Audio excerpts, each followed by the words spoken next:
Ok, alors les amis, on est arrivé au 7e chapitre de Yitrot Talmud Torah. Et on a vu dans le 6e chapitre l'idée déjà qu'on peut mettre quelqu'un en Kherem, ou plus exactement en Nidouille. On va voir qu'il y a une petite différence entre Nidouille et Kherem. En particulier, quelqu'un qui ne respecterait pas les Talmid et Chachamim. Alors maintenant, on va voir plus en détail cette loi, puisque en fait, le chapitre précédent portait essentiellement sur le kavod qu'on devait donner aux maîtres de la Torah, aux étudiants de la Torah. Donc là, on va voir le principe de la mise au banc, c'est-à-dire du nidouille et du kherem de l'excommunication. Alors, en fait, c'est grave comme sanction normalement. C'est des choses qui sont respectées, qui sont que pour des cas très spécifiques.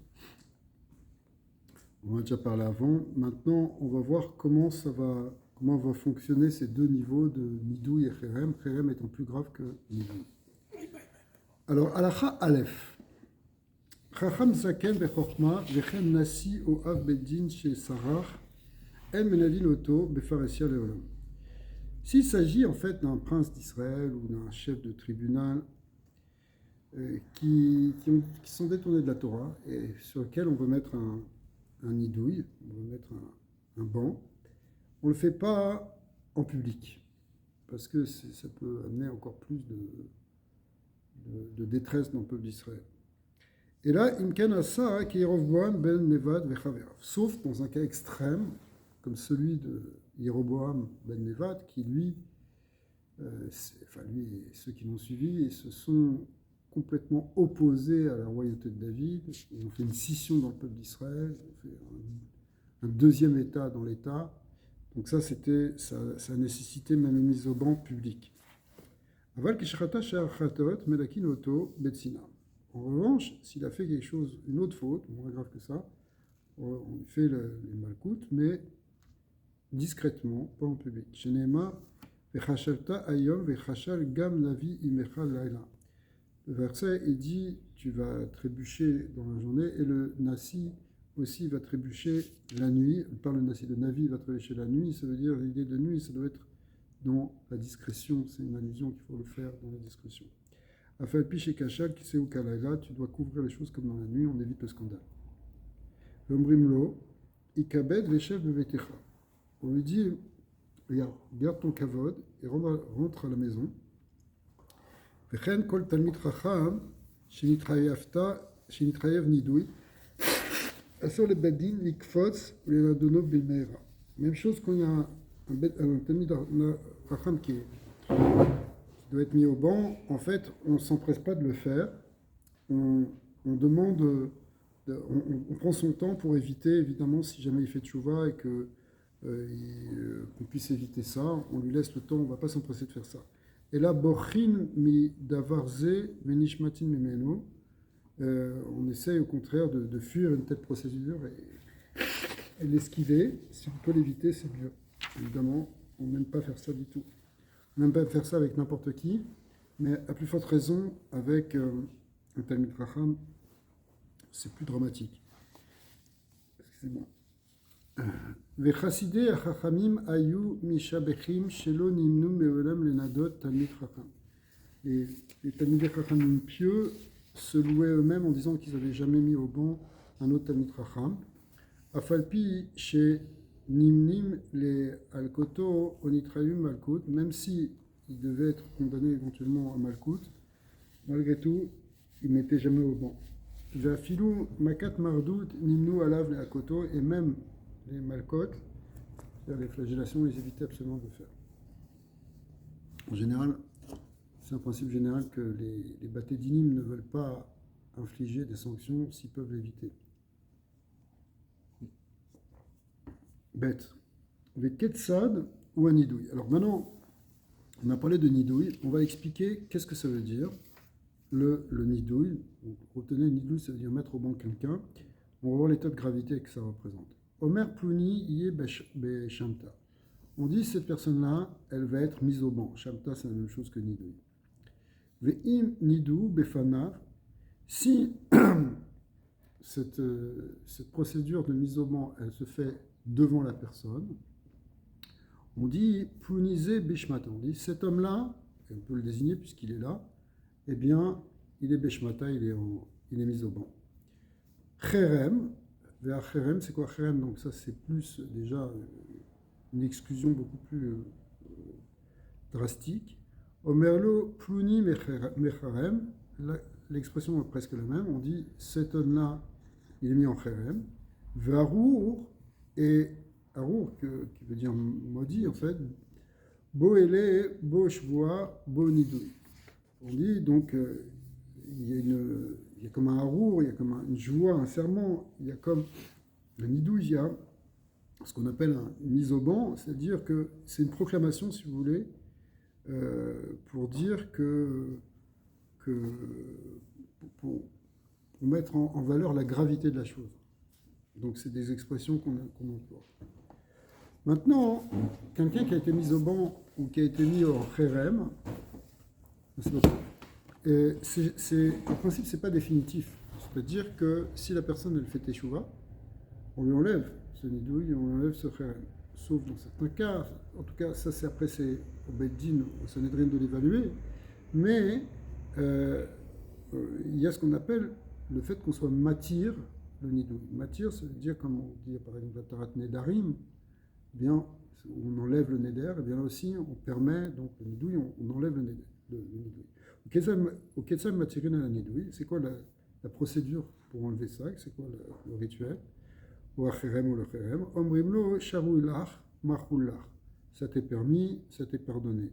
Ve'im itiruhu shelo befanav, si c'est une libération qui se fait pas devant lui, on dit pluni sharouilo ou marhoulo. On dit cette personne-là, ça y est, on l'a pardonné, le nidouille est terminé. Alors, le nidouille ou le cherem. Dalet. Mao aminag chez Inegu amenude beatzmo veshenoagi memo. C'est quoi? Comment doit se comporter la personne qui était ménoudée? Elle va avoir certaines obligations maintenant, celle qui a subi le banc. Et comment les autres personnes doivent se comporter vis-à-vis d'elle? Alors, ménoudé assure les saper ou les chabes keavel kolyemenidou. Si quelqu'un est mis au banc pendant toute cette période de banc, il doit se comporter comme un endeuillé. C'est-à-dire qu'il ne va pas se laver, en tout cas pas se laver complètement, etc., comme les dynimes de deuil, et il ne doit pas se couper les cheveux, ni se raser. Veille les aminim la lave. Alors, d'un autre côté, nous aussi, on peut pas le faire entrer dans un zimoun. Zimoun, c'est quoi? C'est quand on fait Birkat Amazon, il ne compte pas dans le zimoun. On l'exclut de ça. Vélo, koleni, loto, beasara. Kol devar, shetzarech, asara. On ne peut pas le compter dans le minyan. C'est embêtant, s'il est là dans le chou et c'est le 10e, malgré tout il ne compte pas. Vélo yashvin imo be'arba amot. On ne s'assoit pas dans les 4 amot de sa présence à côté de lui. Aval shoné ou les achirim veshone lo. Mais par contre, il peut enseigner à d'autres et on peut aussi lui enseigner la Torah. Venishkar vesocher. Et il peut aussi louer quelqu'un et il peut avoir un salaire quand même et lui-même il peut payer quelqu'un aussi. Veimet benidouille, si pendant cette période-là de banc il est mort, Beddin sholchin ou manichin even alarono. Alors les Beddin envoient et on met une pierre sur son cercueil. Kenoma shehem rogmim oto les fiches ou Mouvdal Minat Sibour. C'est comme si c'est symboliquement une lapidation, le fait de poser une pierre sur son cercueil, ça veut dire comme si on disait non, on ne veut pas, et qu'il est séparé du Sibour. La punition elle continue. Ouais. Même si elle est symbolique ici. Vensarir le mar chez En Maspidin Oto Ve'en Melavin et Mitato. Alors, quand même, Nafkamina, c'est qu'on ne fait pas de espède, d'oraison funèbre, et on ne fait pas non plus de l'évaïa, on ne l'accompagne pas. Donc, en général, si quelqu'un en arrive là, c'est parce qu'il ne veut pas faire tes choix. Alors, Yoter alav a mecharam. Maintenant, on va voir que c'est plus sévère pour le cherem. Pour le cherem, chez en shoné, le cherem c'est vraiment une exclusion. Chez eno shoné les acherim, ve eno shonelo. il ne peut pas enseigner aux autres, et les autres ne peuvent pas non plus lui enseigner. Aval shoné ou leatzmo, mais il peut apprendre par lui-même. Chez lo yishkar talmudo, pour ne pas oublier son étude. On lui laisse quand même réviser sa propre étude, heureusement. Ve'eno nishkar, ve'eno nishkarim lo. Et on ne peut pas le louer, c'est-à-dire on ne peut pas le faire travailler, et lui, il ne peut pas faire travailler d'autres gens. Ve'enosin ve'notnim imo, on ne fait pas de commerce avec lui, on ne peut plus s'associer. S'il a un business, on ne doit pas aller acheter chez lui, c'est très difficile. Si je me rappelle bien, il avait pas un choix quand même d'aller dans une autre ville ou c'était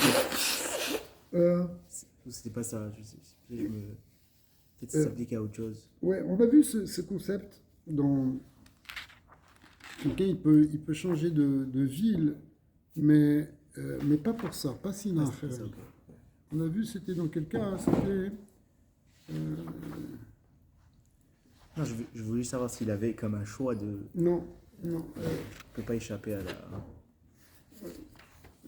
On avait vu que quand c'est un nidouille, par exemple, qui est donné localement, dans une ville, on dit voilà, il a le droit d'aller dans une autre ville. Il n'est pas tenu dans le nidouille dans une autre ville.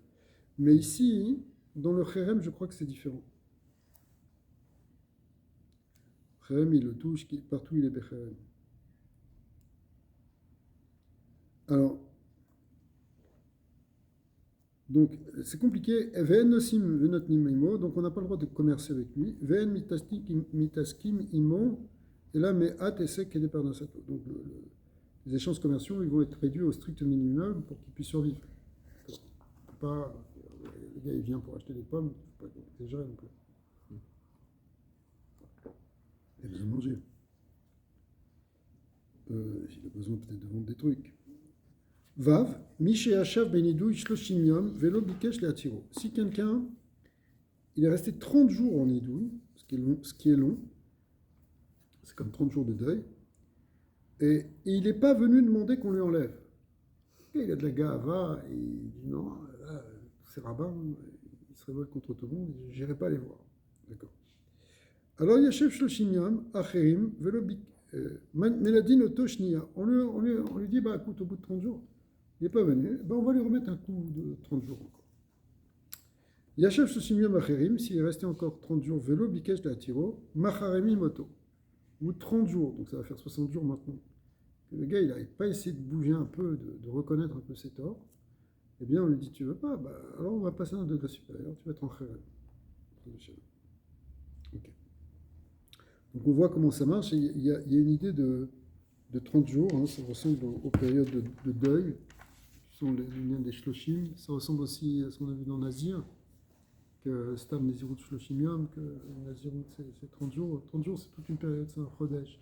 Si au bout d'un mois la personne n'a pas changé, elle s'enfonce dedans au bout de 2 mois, qu'est-ce que tu veux faire? Parce que le but du nidouille, c'est pas pour le punir vraiment, c'est pour qu'il comprenne qu'il y a quelque chose qui ne va pas.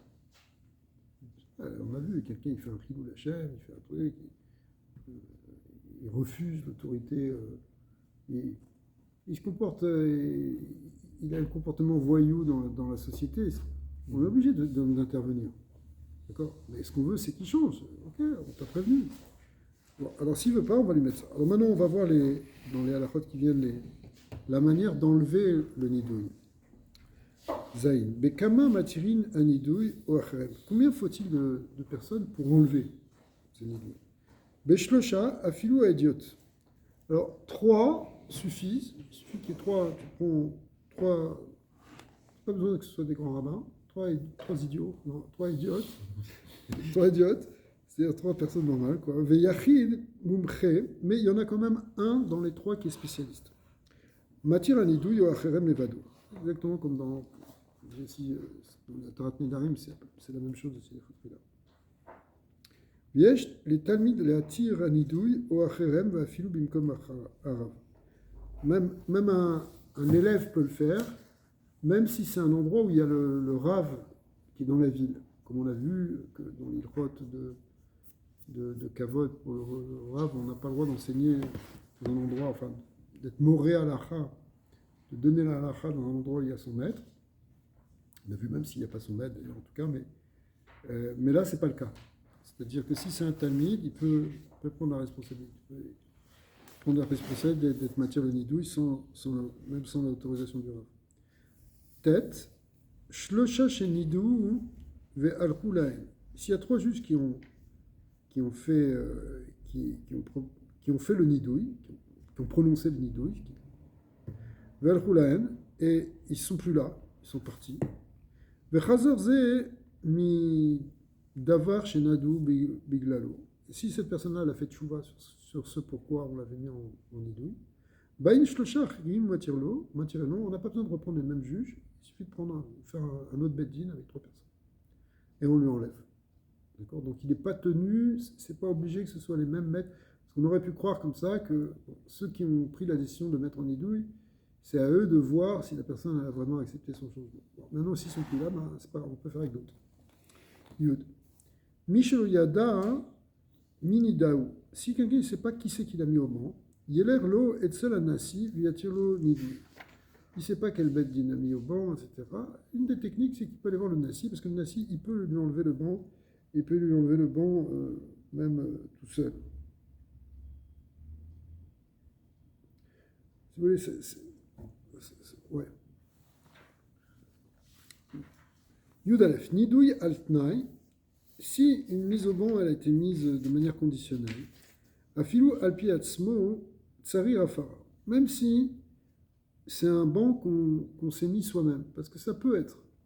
Il y a des chachamim qui se disent, on voit dans la Gemara de certains cas que parce qu'ils n'ont pas très très bien réagi, il faudrait que le cas me revienne, mais il n'y avait pas, une fois on avait parlé sur les rabbanim, et la personne elle n'a pas réagi. Et après sous coup, elle s'est rendue compte qu'elle n'a pas réagi, qu'elle n'a pas défendu, elle n'avait rien dit, elle était là, mais il y a eu un ersatz de la shonara sur les chachamim. Comme elle n'a pas réagi, elle s'est imposée elle-même un nidouille. Un chacham, il peut se dire, moi je me fais un nidouille jusqu'à ce que je paye entre guillemets ce que j'ai fait, quoi, ou ce que j'ai pas fait. Et donc, alors, le chidouche, c'est que la personne, si c'est comme ça, a priori, elle peut s'enlever elle-même il faut quand même qu'elle s'enlève son nidouille elle-même. C'est-à-dire, c'est pas parce que tu t'es mis un nidouille, tu te dis, bon, bah, j'arrête quand je veux. Non, il faut qu'elle se le perde. Il faut trouver il faut trouver aussi une annulation. Et l'annulation. Il faudrait qu'il annonce aussi aux autres. Oui, les gens vont savoir, oui. Il le dit. Maintenant, il va falloir lui enlever. Et même s'il a fait un tnaï, c'est-à-dire qu'on pourrait dire que c'était léger, etc., et bien malgré tout, il va falloir aussi qu'on lui allume.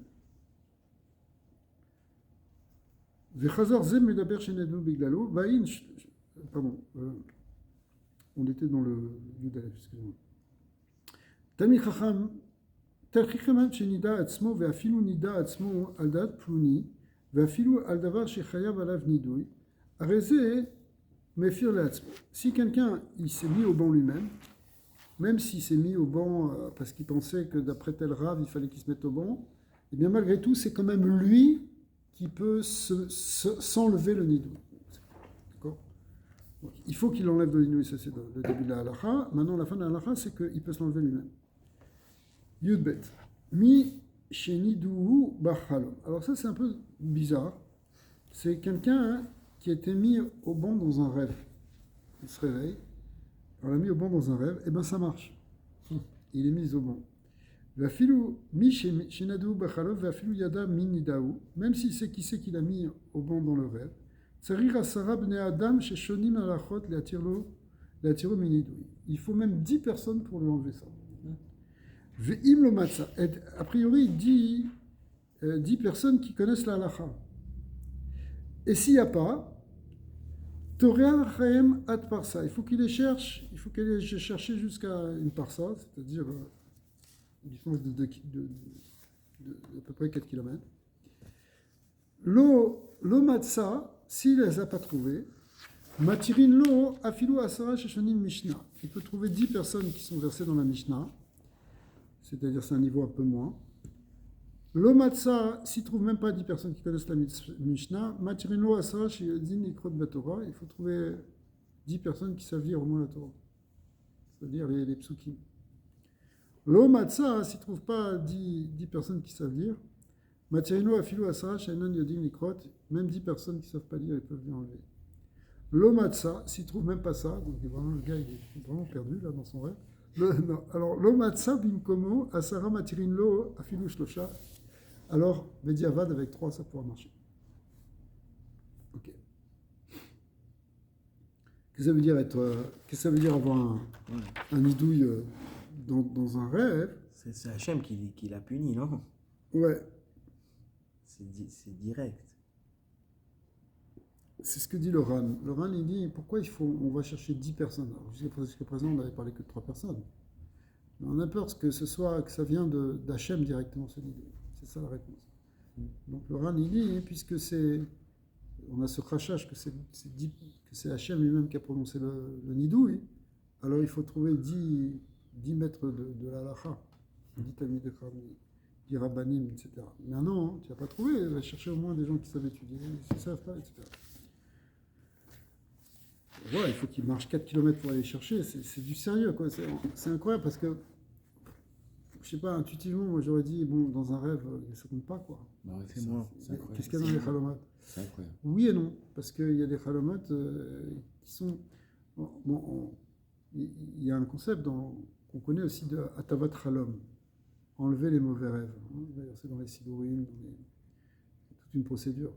Ça peut être aussi une kavana quand on fait Birkat Kohanim, mais il y a Atavat Chalom, si quelqu'un il a fait un mauvais rêve, mais un rêve qui le dérange. Tu sais, des fois, tu as fait un rêve, puis bon, après tu oublies.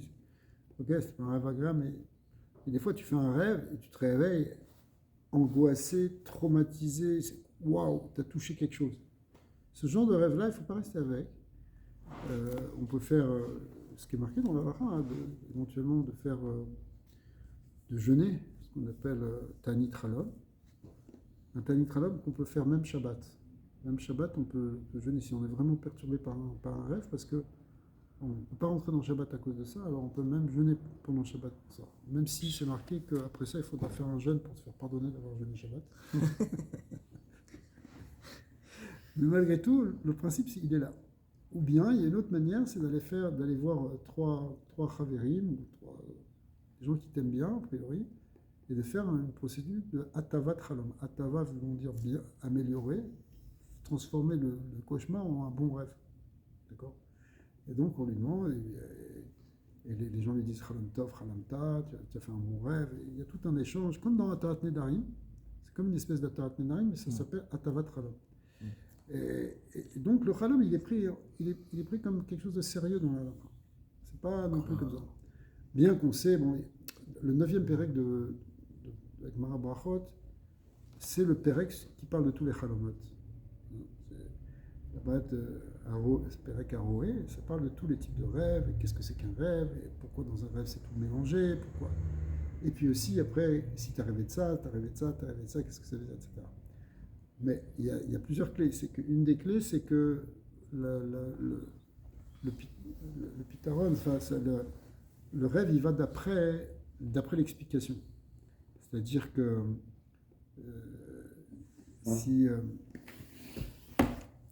si on te donne une bonne explication, c'est bon.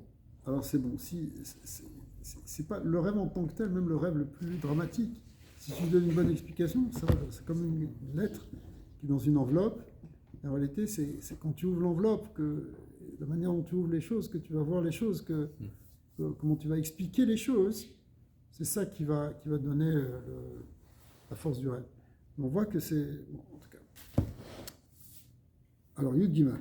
Michenidou befanav, en matirin lo et la befanav. Si on a mis au banc quelqu'un devant lui, en public, enfin, en sa présence, pour lui enlever, il faut aussi qu'il soit là. Nidou chez le befanav. Si on l'a mis au banc alors qu'il n'était pas là, matirin lo befanav et chez le befanav. Alors, peu importe qu'il soit là ou qu'il soit pas là, on peut lui enlever des deux manières le banc, qu'il soit présent ou absent.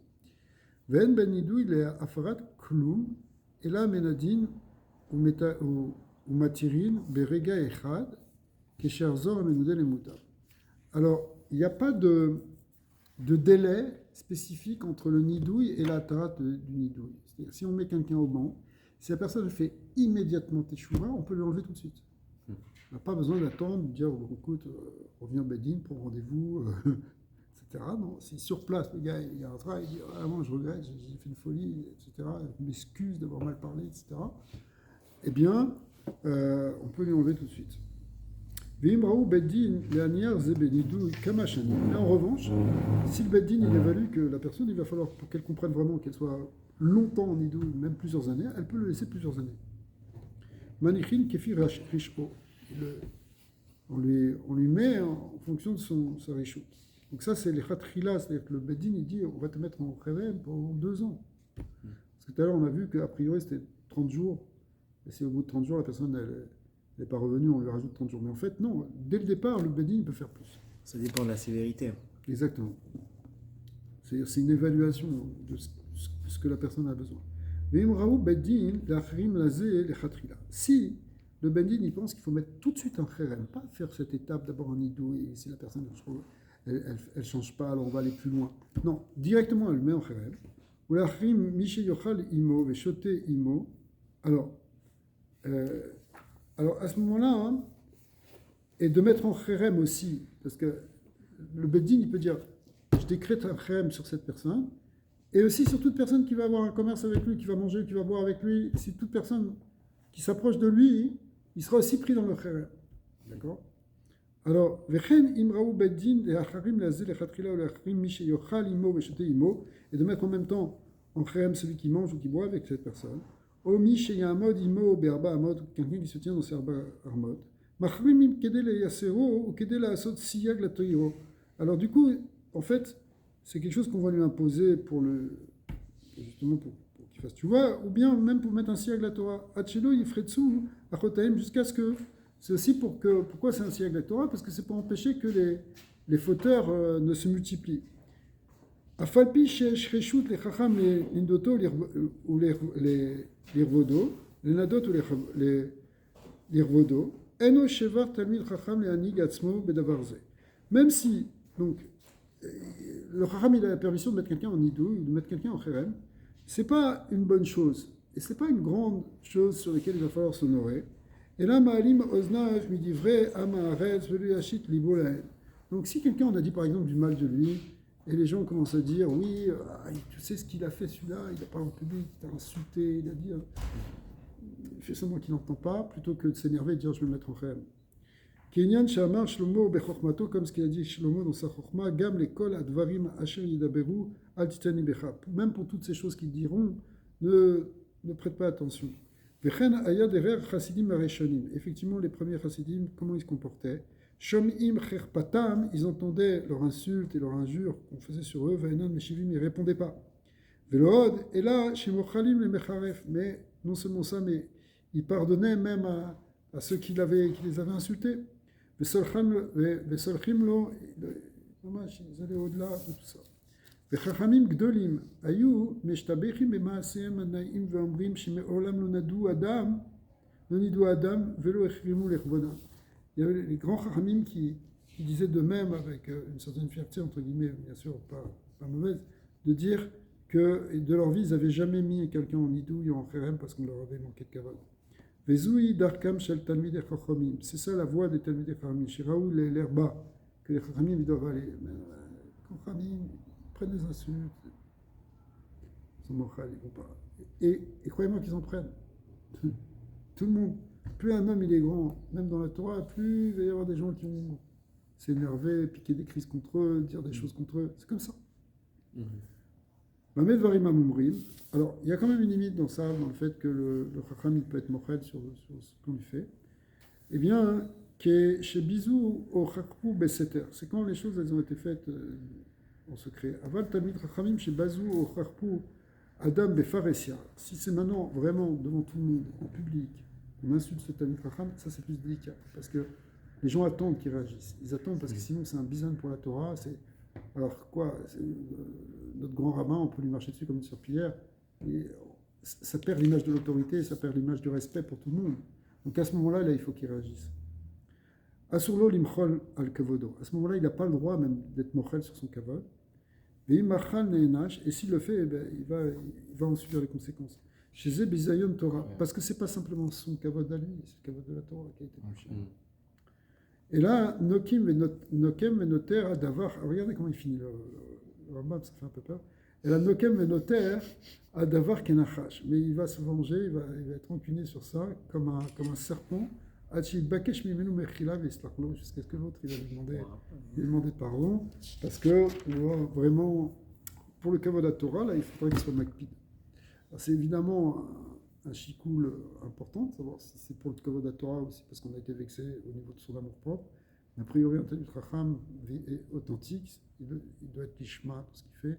Donc même s'il va être exigeant maintenant, il va attendre des réparations. Ce ne sera pas simplement pour pour laver son honneur perdu, mais c'est pour l'honneur de la Torah. Beri Rachamana de Sayan, béni soit Hachem qui nous a aidés à finir donc ces halachot de Talmud Torah. Prochain groupe d'halachot, c'est halachot Avodah Zarah, Vechukot Goyim, et après ça, pour finir ce faire Hamada, il y aura les derniers halachot qui sont magnifiques, qui sont les halachot Tshuva. Alors, voilà.